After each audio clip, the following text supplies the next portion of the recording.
The Digital Food Lab. Un petit mot d'introduction. Donc moi je suis Céline Mazard. Je suis en charge du marketing digital au sein du groupe Frères Blancs.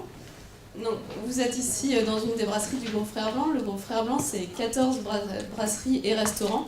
Ici, on est chez Génie. Donc, pour l'anecdote historique, c'est un établissement qui est assez ancien. Il a été créé, l'idée est venue à son fondateur Robert Génie en 1931, au moment de l'exposition coloniale. Il tenait un bar à vin et un bar à bière. Ça a eu beaucoup de succès.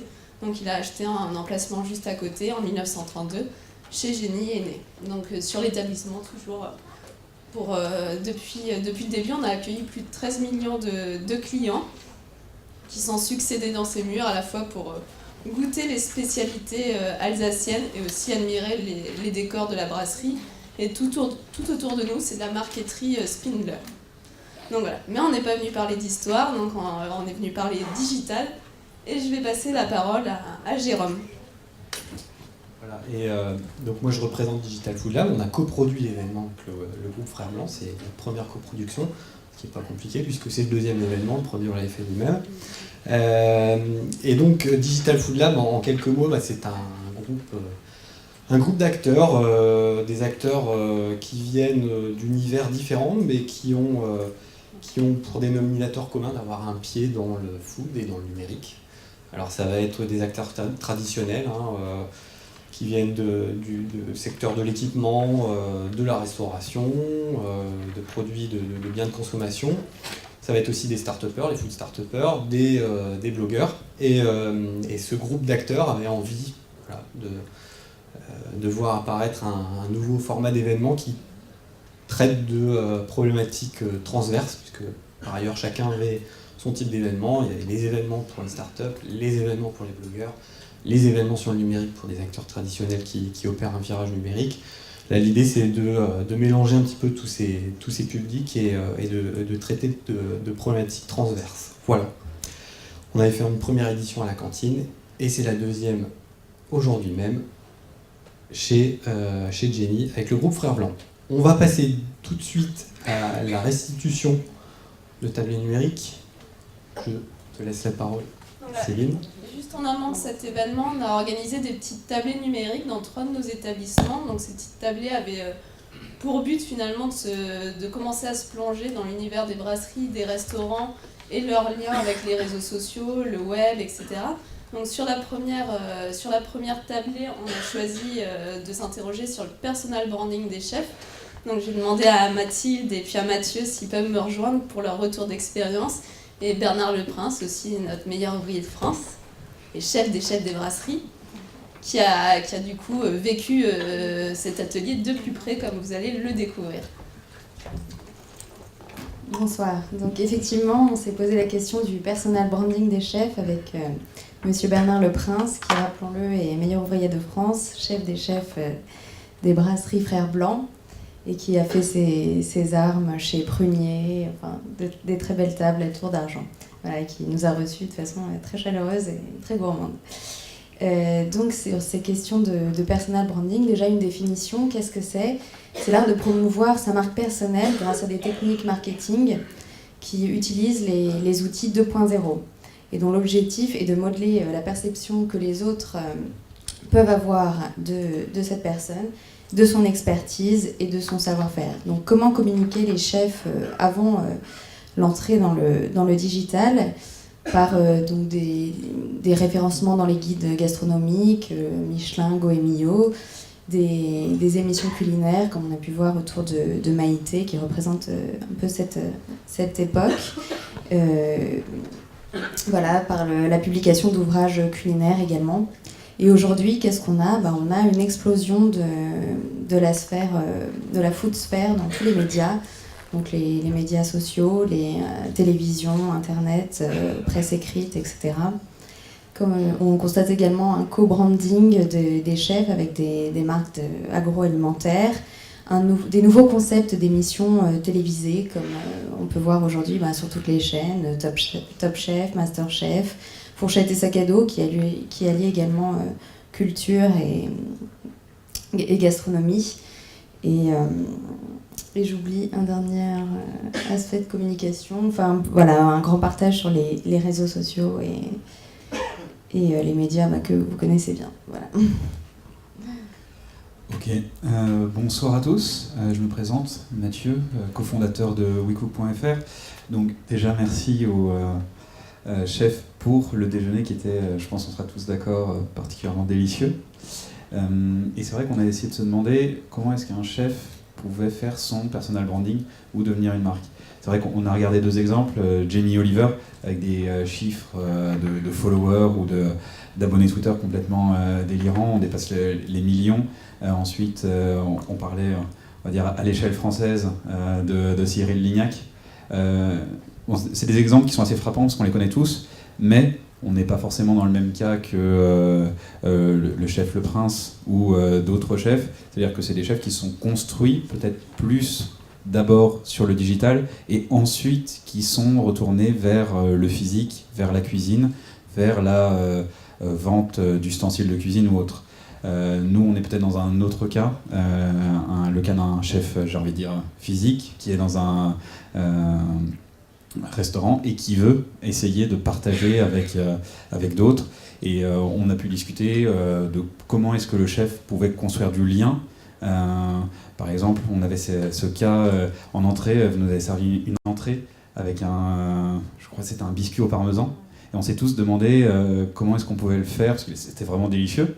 En soi, moi, ce qui m'intéressait, c'était pas forcément la recette en tant que telle, c'était de pouvoir le refaire chez moi et d'avoir une histoire à raconter, de dire que c'était pas un biscuit au parmesan, mais le biscuit au parmesan du chef Le Prince, qui m'avait partagé, alors sur un réseau social, sur un blog ou autre, sa recette.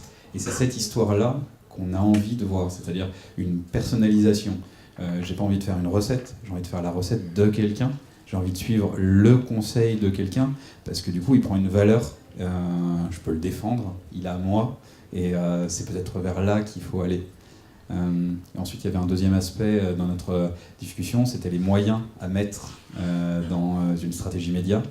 En effet, déjà, prendre le temps de définir une stratégie, des objectifs, parce que peut-être qu'avoir des followers ou des abonnés Twitter ou Facebook, c'est très intéressant en soi, c'est bien d'en avoir beaucoup, mais juste purement, voilà.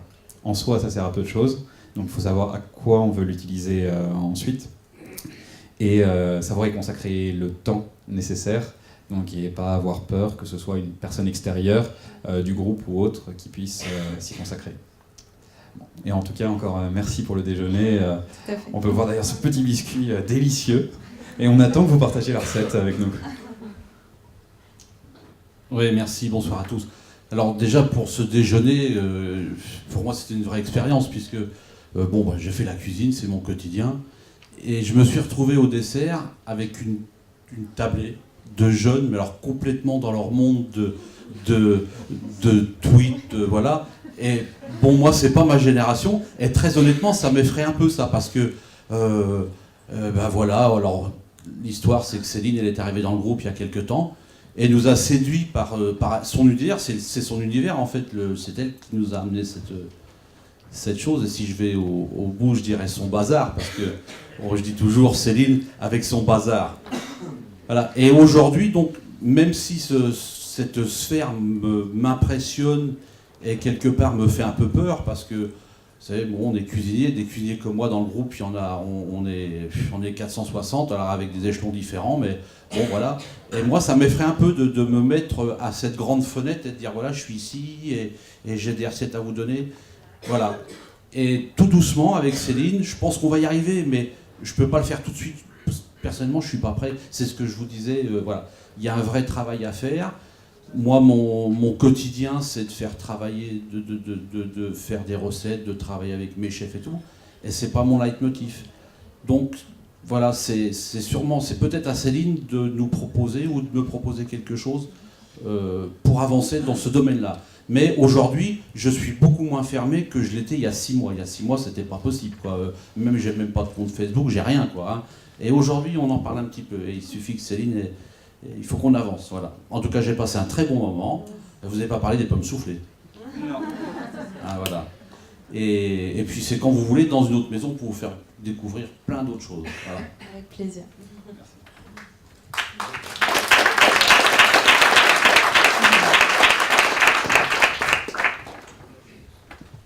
merci beaucoup. Donc ça, c'était la première tablée, le premier focus qu'on a fait. Ensuite, le second focus, on l'a fait sur les codes de la brasserie traditionnelle. Donc pour cette partie-là, je vais avoir besoin de Stéphane, Julie et Théophile pour faire leur retour. Donc sur cette tablée, on a été dans une brasserie qui est la Lorraine. On a été discuter notamment avec l'écaillé de la Lorraine, Rabat Guéchoud, qui est le meilleur écaillé.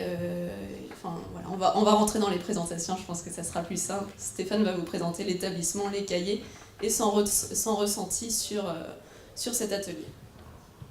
Merci, bonsoir à tous. Donc moi je suis Stéphane du site recette.de et de la base de produits alimentaires Open Food Facts.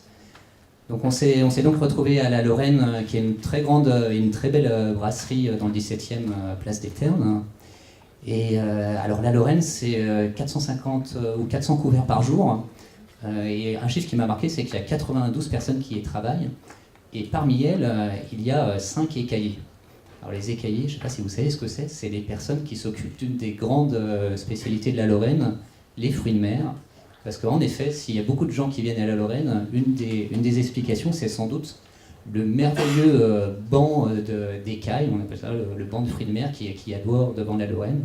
Alors imaginez 25 mètres avec des huîtres, des coquillages et plein de crustacés très bien présentés.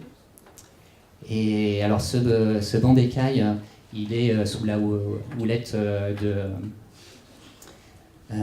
de Rabat Guéchoud, qui est donc meilleur écaillé de France. Alors je ne savais pas, mais il y a un championnat d'écaillers en France et en Europe.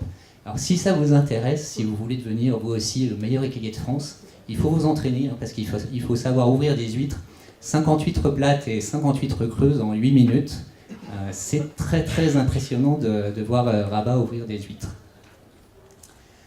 Alors là, celui qui n'avait jamais mangé d'huître, donc c'est pas Rabat Guéchoud qui est sur la photo, c'est moi en fait. Et avant d'aller à la Lorraine, du coup, comme je voulais pas avoir l'air trop bête, je me suis renseigné sur internet, j'ai tapé comment déguster des huîtres dans Google, et ça m'a pas rassuré du tout. Parce que je suis tombé sur des sites, des articles très techniques, très froids, sur comment sont élevées les huîtres, comment telle petite microalgue leur donne leur belle couleur verte. Et de l'autre côté, je suis tombé plutôt sur des forums, où là il y a des personnes qui disent « Alors moi les huîtres, je mets beaucoup de citron dessus, et puis je les gobe très très vite pour pas sentir le goût. » Et d'autres personnes qui disent « Attention, si tu avales sans mâcher, les huîtres risquent de se calcifier dans l'estomac et elles peuvent même remonter. » Alors heureusement, on a pu rencontrer Rabat, et là, en 2 minutes, Rabat a changé mon inquiétude en vive curiosité. Et il nous expliquait les différentes huîtres, comment les déguster, etc. Et quand le plateau de fruits de mer est arrivé sur la table, un magnifique plateau, je ne me suis pas du tout forcé, j'avais envie de toutes les goûter et de voir les goûts, les différences de goût. Du coup, je me suis dit que pour la partie lab du Digital Food Lab, une bonne expérience, ça pourrait être d'essayer de cloner Rabat et puis le téléporter. Pour qu'il puisse être avec moi la première fois que j'irai acheter des huîtres au marché, ou pour qu'il puisse expliquer à mes invités comment les déguster. Alors bien sûr, la téléportation, ça marche pas très bien encore, mais on pourrait imaginer des courtes vidéos de 2 minutes qui pourraient répondre à un besoin précis et urgent. Alors un exemple, c'est vous achetez une bourriche d'huîtres et puis il est 22h et vous n'arrivez toujours pas à les ouvrir. Alors là, il y a 2 solutions. Soit vous habitez près de la Lorraine, et là Rabat nous a dit que pour les bons clients, ça lui arrivait de leur ouvrir leurs huîtres. Ou alors, vous tapez dans Google comment ouvrir des huîtres sans se blesser. Et là, c'est là qu'une petite vidéo de Rabat pourrait vous sauver. Moi, cet été, c'est un chef québécois qui m'a sauvé. Je m'étais laissé tenter par des homards en promo au marché. Et puis, j'ai tapé comment ouvrir en 2 un homard vivant. Et puis, grâce à cette petite vidéo, 10 minutes après, j'avais mes 4 moitiés de homard qui étaient en train de griller sur le barbecue. Je pense que ça peut être aussi une expérience à valoriser en interne. Quelque part, c'est très plaisant pour les équipes de se dire que leur savoir-faire, leur expérience, non seulement ça peut servir aux restaurants et aux clients, mais aussi aux internautes du monde entier. Je vais passer la parole à Julie. Bonsoir, donc moi c'est Julie Guton, donc actuellement je suis consultante social media, pas particulièrement dans le food, mais je trouve que c'est un sujet assez intéressant. Et en fait j'avais rencontré Céline sur une autre conférence, elle m'avait proposé d'intervenir ce soir. Donc moi en fait j'ai une approche plutôt par rapport à mes deux collègues, plus conceptuelle en fait du food. Donc en fait autour de cette... Oups.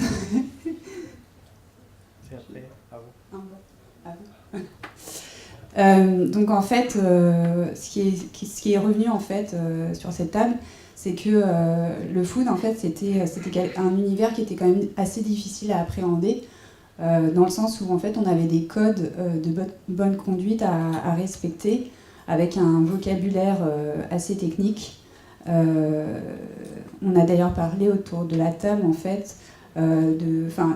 La carte des vins en fait qui est assez, pour un néophyte qui va être assez anxiogène, et aussi par rapport au matériel à utiliser. Je sais que Théophile avait parlé de matériel chirurgical. En fait, donc, ce que va permettre la communication digitale, c'est simplifier et faire comprendre justement tous ces codes qui sont un peu compliqués pour ceux qui ne les connaissent pas. Et de communiquer autour d'une communication, mettre en place une communication assez ludique, et utiliser vraiment l'humour comme le levier. Le but à atteindre final étant de simplifier en fait tout cet héritage historique. Donc là en fait je vais vous présenter un best practice et deux bad buzz, un bad buzz et un buzz. Donc le premier best practice, il y a une petite erreur, c'est la 13e édition de novembre, le mois des produits tripiers. Donc en fait, ça fait plus de 10 ans que le syndicat national communique en fait de façon décalée en fait sur ces produits tripiers. Le concept, c'est de faire tourner un food truck en fait dans Paris. Ça, c'était pour la 13e édition début novembre. Donc le food truck a tourné dans Paris pendant 4 jours et on proposait en fait des sandwichs, des tripwich à déguster, préparés par le chef Yoni, qui était ex-candidat Top Chef sur M6. Donc en fait, là c'était pas forcément digital à la base, c'était plus une problématique de communication globale. Mais ce qu'on remarque, c'est que ça a été vraiment très bien repris sur les réseaux sociaux, notamment sur la page Facebook qui existe depuis moins d'1 an et qui cumule déjà 4700 fans. Donc il y a toute une animation en fait qui a été faite autour d'un concours, quiz, des diffusions de fiches recettes qui ont été énormément partagées. Et puis un concours aussi avec un dîner qui a été organisé. Donc en fait il y avait 800 restaurants partenaires et de l'opération. Et en fait, il y avait la possibilité pour 6 personnes de pouvoir en fait remporter un dîner organisé par un chef à leur domicile et leur expliquer en fait comment les tripes pouvaient être cuisinées. Donc au niveau du bad buzz, donc en fait on a eu cette campagne, on a aussi parlé autour de la table, en fait un bad buzz qui a eu lieu en fait début du mois de novembre, il me semble. Donc en fait c'était les huîtres d'Arcachon, Cap Ferret. On avait en fait un couple un couple avec une voix off derrière, avec des propos assez suggestifs sur les huîtres. Donc en fait la volonté de l'agence c'était de mettre en avant les vertus aphrodisiaques du produit. Mais on peut dire que ça n'a pas très bien... Enfin, ça a marché au niveau du buzz, mais pas tellement au niveau des commentaires, en fait, après, qui ont été assez négatifs sur les réseaux sociaux.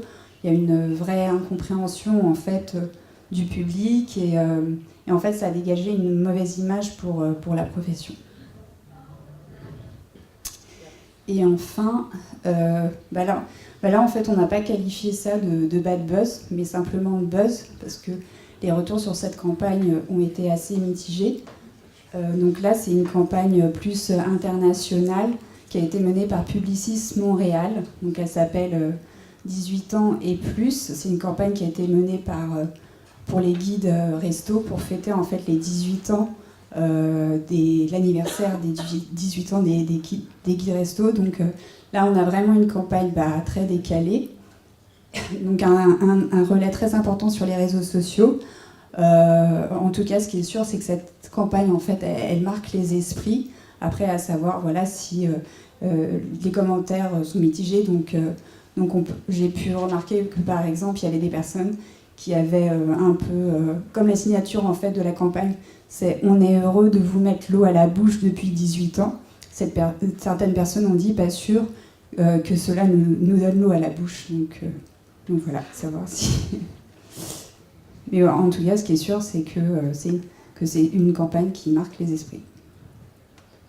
Voilà. Donc, bonsoir, je suis Théo, le cofondateur de Yumiam, et du coup, pour prolonger ce qu'a dit Julie et puis les discussions qu'on a eues à cette tablée sympathique, j'avais prévu une slide un peu barbare sur les outils proposés par la technologie et les outils digitaux pour en fait booster les interactions entre la restauration, les restaurants et leurs clients. Et en fait, la slide s'affiche pas, mais c'est pas grave. Pour faire simple, en fait, j'avais essayé de restituer un peu tous les nouveaux services qui étaient proposés en suivant l'itinéraire d'un parcours client. Et donc, ce qu'on a vu en discutant tous ensemble, c'est qu'il y avait des prérequis, par exemple en termes de référencement, etc., et que déjà beaucoup de restaurants avaient travaillé avec des agences ou par leurs propres moyens pour être mieux référencés sur les moteurs de recherche. On a vu qu'il y avait des services innovants, du coup, comme par exemple Mille et un menus, qui permettent en fait de diffuser une information à jour partout et du coup d'exister dans la période de recherche d'un restaurant, d'une idée restaurant. Il y a d'autres services qui existent dans ce bloc-là. Et également dans la recherche d'un restaurant, dans la recherche de où est-ce que je vais aller manger ce soir. Il y a des concepts, les réseaux sociaux jouent un rôle. On pense notamment du coup à Gourmet Club qui permet de savoir où est-ce que je vais aller trouver parmi mes amis, parmi les bons plans de mes amis, une bonne adresse pour aller dîner. Ensuite, si on avance dans le parcours, il y a ensuite il y a plein de services, plein de startups qui existent pour faciliter la réservation d'un restaurant. D'ailleurs, un certain nombre de ces services font les deux. Ils aident à la recherche, ils aident également à la réservation. Ensuite, on arrive au moment de la dégustation. Là, il y a énormément de nouveaux services, notamment sur le menu, en fait, sur l'analyse des menus, sur la description des menus, sur le fait de les rendre intelligibles, de les rendre dans plusieurs langues, et d'éventuellement de susciter de l'interaction sur le menu en lui-même. Et donc là, c'est un des points qui nous avait intéressé aussi, parce que là-dessus, il y a beaucoup de pistes, il y a beaucoup de potentiel, en tout cas pour une brasserie comme la Lorraine, pour enrichir l'expérience client sur ce genre d'expérience, notamment sur l'explication du coup de ce que je vais manger, sur un processus de dégustation pour les fruits de mer, etc. Après, du coup, il y avait aussi tout un tas de services qui permettaient en fait de booster les interactions entre les restaurants et les clients et de créer de l'engagement, mais dans le prolongement du dîner, dans le prolongement du moment qu'on a passé au restaurant. Donc là, on avait parlé de l'intérêt d'avoir une stratégie active sur les réseaux sociaux, et là encore, il y a beaucoup de services qui permettent ce genre d'interaction, notamment BuzzTable. Enfin, on vous communiquera les slides parce que de toute façon ça sert à rien, mais il y a une liste qui est intéressante et vous pourrez retourner voir du coup un certain nombre de ces concepts qui donnent des idées et qui interviennent vraiment à toutes les étapes du parcours client. Et ensuite on s'était dit du coup qu'il fallait réfléchir éventuellement à une recommandation, à un dispositif assez concret pour la Lorraine qui pourrait être du coup applicable à court ou moyen terme. Et en fait du coup, on s'est dit que tout était, il y avait tout un travail à faire du coup de tutoriels, comme l'a dit un peu Stéphane aussi dans son histoire de découverte des huîtres et des fruits de mer. Donc là, il y a plein de best practices. On pense par exemple, là c'est un exemple, c'est un visuel qui a été fait par Cookening et le petit ballon pour expliquer des modes de dégustation, les bons verres pour déguster les bons alcools, etc. Mais il y a plein d'autres documents de ce genre qui peuvent être faits assez simplement. Ça peut être une infographie, ça peut être une mini-série, une chaîne YouTube par exemple pour diffuser du contenu et l'expertise de Rabat par exemple, l'écailleur de la Lorraine. Et du coup, en tout cas, on s'est dit qu'il fallait essayer de développer les contenus explicatifs et de storytelling qui permettaient de raconter une histoire, de raconter une expérience et d'augmenter, de toucher en fait plus de gens qui sont un peu perméables au code de la brasserie traditionnelle et d'essayer du coup de choisir ensuite les bons canaux. Et d'ailleurs, il y a déjà plein de choses qui sont faites sur Itinéraire Gourmand et du coup par Céline, mais donc de continuer à activer cette diffusion de toutes ces belles histoires. Et du coup, en fait, la conclusion de notre dîner, c'était que la Lorraine a énormément de ressources, énormément de contenu, d'histoires, de choses passionnantes à raconter, et que du coup, l'idée, c'est de développer, mais ça pose un problème de ressources, évidemment, de développer le maximum de ces contenus-là, de les mettre en forme pour pouvoir les diffuser sur les canaux appropriés. Et donc c'est vraiment un triptyque qu'il faut réussir à articuler, et ça pose évidemment un défi et beaucoup d'enjeux passionnants. Mais voilà, je pense que c'était un peu la majorité des échanges qu'on a eus, quoi.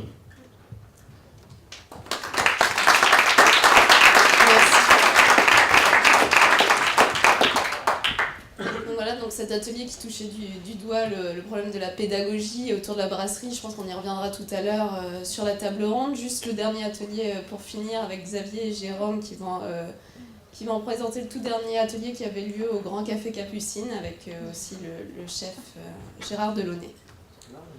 Alors je vais peut-être rester, moi j'ai besoin des slides devant moi, alors voilà, je vais peut-être commencer à côté de ma machine.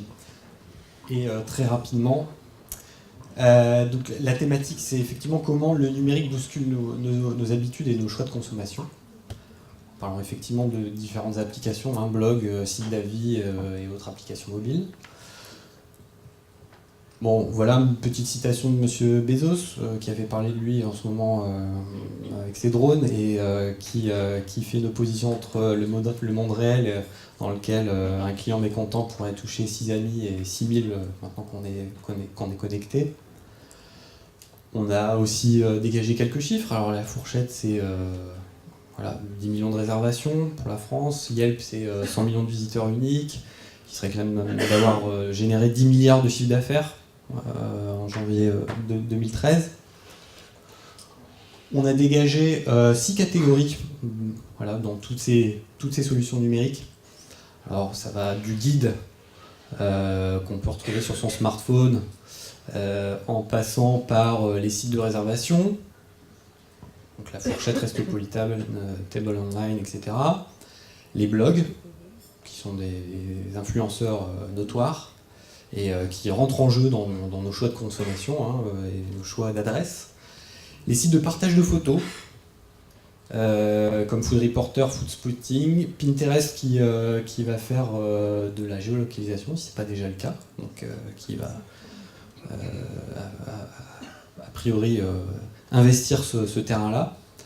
Et les réseaux sociaux, qui soient spécialisés ou généralistes, par spécialisés, effectivement, ça va être du Gourmet Club qu'on va pouvoir voir tout à l'heure, Resto, et les généralistes, ceux que vous connaissez par cœur, Facebook, Check-in Foursquare, Google+, etc.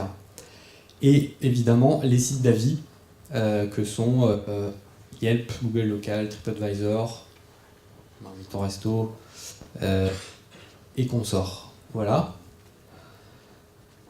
Ce que le numérique a apporté dans le changement de l'expérience utilisateur, si on conçoit le repas comme un process avec un avant, un pendant, un après, avant, le numérique facilite beaucoup l'accès à l'info. Pendant le repas, il augmente l'expérience, permet d'avoir des interactions avec des personnes qui sont pas à table, donc on a des interactions à distance. Et pour l'après, il prolonge l'expérience. prolonger les interactions qu'on a eues pendant le repas à distance, mais ça permet aussi de mémoriser, de qualifier ces expériences, pour pouvoir les ranger dans des petits répertoires et de les ressortir quand on en a envie. On a effectivement croisé nos regards sur nos pratiques et on a dégagé qu'on avait plusieurs approches, alors tantôt utilitaires, tantôt plaisir, c'est loin d'être exhaustif, mais chaque outil finalement répond à des besoins particuliers. Est-ce que je suis dans une approche utilitaire ? Voilà, c'est l'heure du déjeuner, je dois trouver une adresse à côté de chez moi, je vais plutôt utiliser Yelp ou une autre. Et si je suis à l'étranger, je vais plutôt effectivement utiliser d'autres outils comme TripAdvisor ou d'autres. On a soulevé le fait aussi qu'on croisait les sources, on n'avait pas une source et qu'on croisait les avis, et qu'on avait une préférence pour les approches communautaires et la modération. Voilà. Chose que toutes ces solutions ne proposent pas. Et notamment on se retrouve avec une quantité d'avis, alors soit une moyenne d'avis, mais qui se cache derrière ces avis et comment les exploiter. Bon. Et on a fait un rapide cas pratique sur le Grand Café. Donc très rapidement, le Grand Café, c'est un établissement qui a été créé en 1875, 550 couverts par jour en semaine, 800 le week-end, 100 collaborateurs, donc c'est un établissement qui fonctionne H24. Et on s'est baladé un petit peu sur le web pour voir effectivement ce qu'il y avait, alors avec des surprises plus ou moins à vendre, mais effectivement c'est intéressant de noter, on était beaucoup à utiliser le fooding. Ça rentre pas de toute évidence, le Grand Café, si important qu'il soit, rentre pas dans la ligne éditoriale. Pour peu qu'on puisse aimer ça, on peut aimer, à mon avis, le Grand Café Capucine et le fooding. Bon, en tout cas, le fooding n'en parle même pas. Michelin, très peu. TripAdvisor, par ailleurs, c'est très important et je pense qu'on pourra creuser un peu la question tout à l'heure parce que c'est un service, on se rapproche du service proche du touriste. Et Foursquare, avec, effectivement, comme je le disais, des tas d'avis. Surprise aussi, bonne surprise, petite réflexion, c'est que les sites de partage de photos offrent une vision assez immédiate d'une carte, voilà, sans blabla, on voit tout de suite ce qu'on peut y trouver, ce qu'on peut y manger. Et côté cuisine, on a échangé avec Gérard Delaunay, donc chef de cuisine au Grand Café Capucine, et c'est quelqu'un qui est assez usagé des nouvelles technologies. Pour l'instant, uniquement TripAdvisor, qu'il a découvert en tant que touriste, en position de touriste. Il s'est dit pourquoi pas l'utiliser, je suis chef, et pourquoi pas utiliser ça dans le cadre de mon travail. Et depuis, c'est tous les jours, du réveil jusqu'au coucher. Enfin, plutôt réveil, plutôt coucher, puisqu'entre les deux, cuisine. Hein. Et en tout cas, c'est devenu un vrai outil de management de son équipe, c'est-à-dire que si un consommateur se plaint de la qualité de la purée, ça ne fait pas un pli. Et Gérard Delaunay remonte les bretelles de celui qui aurait fauté sur la purée ou la côte de veau, puisque la réputation est en jeu. Voilà. Donc je passe la parole à Xavier, qui a un point de vue expert sur la question. La présentation ? Oui, bien sûr. Bonsoir à tous, donc moi je suis Xavier, je suis cofondateur de la société 1001 Menus qui aide les restaurateurs à être mieux visibles sur internet. Et déjà avant de vous restituer ce que moi j'ai retenu du contenu de nos discussions, déjà au niveau du contexte, avec Jérôme on était entouré principalement de blogueuses gastronomiques qui ont l'habitude de parler, de s'exprimer sur des restaurants à longueur de journée. Et donc dès que les plats sont arrivés à table, le premier réflexe c'était que tout le monde prenne des photos de ces plats qui étaient, c'est vrai, très appétissants, et les poster sur Instagram, les poster sur Facebook, les poster sur Foursquare, voilà. Et en fait, en commençant à discuter avec les filles, elles disaient que pour elles c'était vraiment naturel et que c'était même là où elles trouvaient des informations pour trouver des restos, et que c'était devenu naturel. Et en fait, moi, mon point de vue, j'ai essayé d'apporter ça à la discussion, c'est que durant les 3 dernières années, depuis la création de 1001 Menus, j'ai eu l'opportunité de rencontrer des milliers de restaurateurs Et en fait, du côté restaurateur, c'est quand même assez différent. Et aujourd'hui, on a eu la chance d'en convaincre un millier de travailler avec nous. Le but n'est pas de faire la promo, mais pour simplement que vous sachiez ce qu'on fait. On aide les restaurants à gérer leur communication sur Internet très simplement. On va passer pour la page de pub. Donc du côté consommateur, c'est vrai qu'il y a un phénomène, c'est qu'aujourd'hui tout le monde trouve sur Internet des contenus relatifs à des restaurants. 8 personnes sur 10 trouvent sur Internet un restaurant. Dans 50% des cas, aujourd'hui c'est sur un smartphone que ces recherches sont effectuées.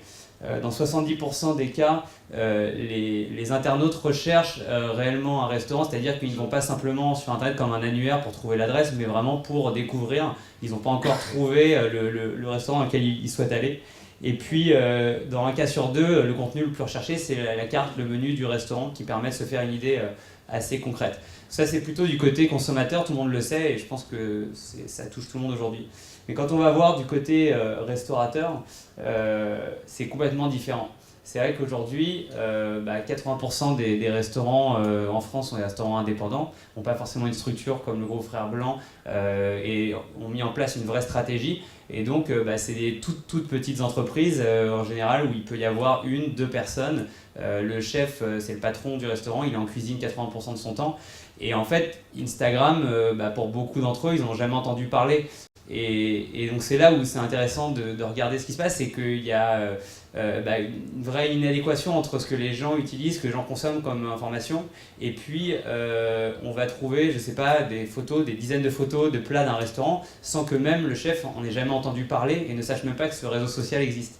Et donc c'est ça qui est assez intéressant de constater. Et donc nous, chez Mille Menu, on a eu l'occasion de recueillir pas mal d'avis de restaurateurs sur ce qu'ils pensent d'Internet et la perception qu'ils en ont aujourd'hui. Et donc le premier phénomène, si tu peux juste... Ouais, voilà. En ce qui concerne les avis, parce que c'est vraiment le sujet de Discord du côté du restaurateur, la principale perception des avis des restaurateurs, encore pour beaucoup, c'est que n'importe qui peut s'improviser critique gastronomique. Et pour un chef qui est aussi souvent le patron du restaurant, sa cuisine c'est un peu l'extension de lui-même, et quand il voit un avis négatif sur Internet, le premier réflexe c'est que ça lui fait mal à son ego, et puis ensuite c'est dans beaucoup de cas de se dire qui est la personne que je connais pas, qui est derrière et qui se permet de me juger.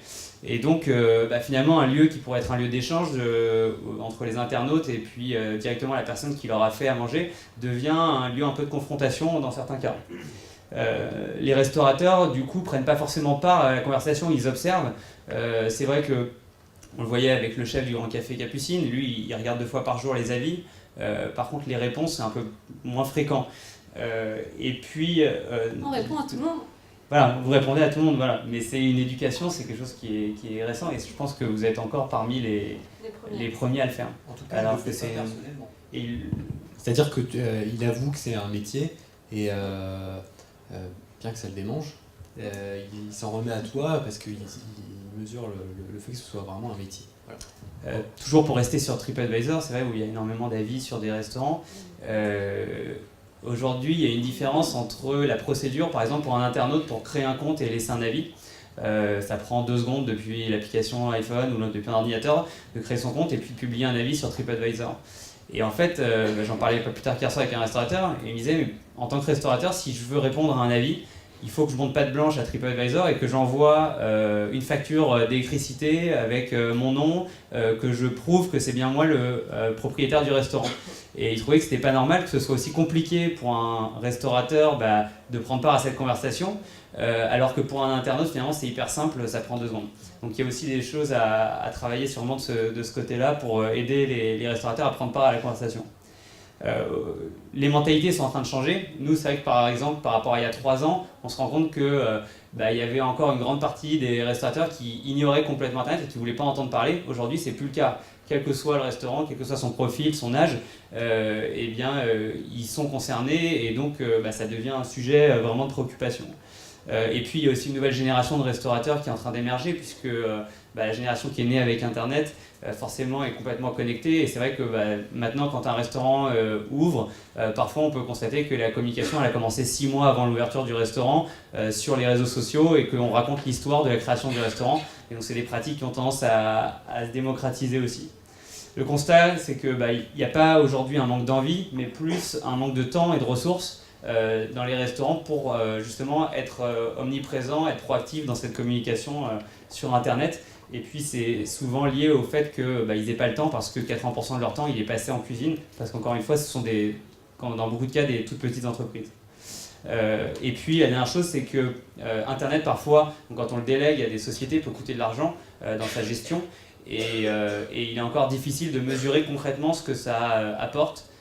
Et donc c'est ça qui a tendance à freiner aussi certains restaurateurs, c'est qu'ils investissent parfois dans un site plusieurs milliers d'euros et puis derrière ils ne savent pas forcément concrètement ce que ça leur a apporté en termes de chiffre d'affaires. Alors que tous les experts de la communication et du marketing, leur principale préoccupation c'est de mesurer le retour sur investissement d'une campagne. Donc voilà.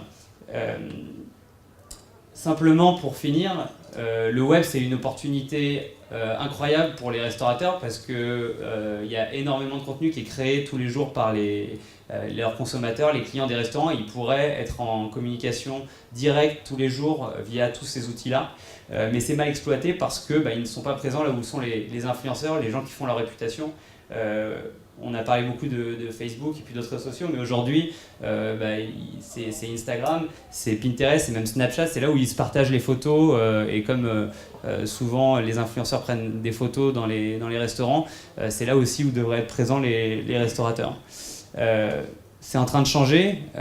Quand on regarde le secteur de l'hôtellerie, il y a encore quelques années, qui n'étaient pas du tout connectés. Aujourd'hui, c'est la majorité des réservations d'hôtels qui passent par Internet. Aujourd'hui, dans la restauration, ce n'est pas le cas, puisque ça ne représente qu'une petite partie, mais c'est en train de se développer. Et quand on regarde simplement un chiffre qui est 60% des restaurants qui n'ont toujours pas de site Internet, ce qui peut paraître être la base pour n'importe quelle entreprise, et surtout quand on a un restaurant et qu'on s'adresse au public, on se rend compte qu'il y a encore de la marge. Voilà. Et il y a simplement une petite faute, mais la phrase de conclusion simplement, c'est que les restaurateurs ont une formidable opportunité de rencontrer leurs clients et pas de se rencontrer entre eux, bien sûr, sur le web, qui est encore mal exploité, mais les choses sont en train de changer. Voilà en résumé nos échanges et puis aussi la perception que j'ai pu moi apporter en apportant le regard un peu des restaurateurs dans ce débat qui était surtout composé de gens qui sont des geeks et hyper connectés, donc c'était bien de donner un peu le côté restaurateur. Voilà. Merci. Merci.